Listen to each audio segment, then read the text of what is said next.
დღეს 4 წელი შესულა გუდაურის ტრაგედიიდან, რასაც ჩვენი თანამებრძოლები შეეწირნენ. 8 ადამიანი, რომლის ოჯახის წევრებიც აღგზავნდებიან, თითოეულ მათგანს, რა თქმა უნდა, ისევ და ისევ სამძიმარს გამოვუცხადებ.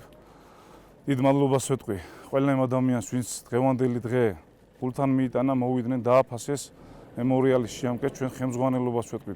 რა თქმა უნდა, მადლობას მობრძანებისთვის და თითოეულ ამ ადამიანის დაფასებისთვის. გუდაურში ვერტმფრენის კატასტროფის დროს გარდაიცვალა 8 ადამიანი, მათ შორის 2 ჩვენი მეხანძრე მაშველი იყო. დღეს კიდევ ერთხელ მოვედით, რომ პატივი მივაგოთ ამ ადამიანების მარადიულ ხსოვნას. მადლობა თითოეულ მათგანს, მადლობა მათ ოჯახებს. არასოდეს არ დაგვავიწყდება მათი ღვაწლი.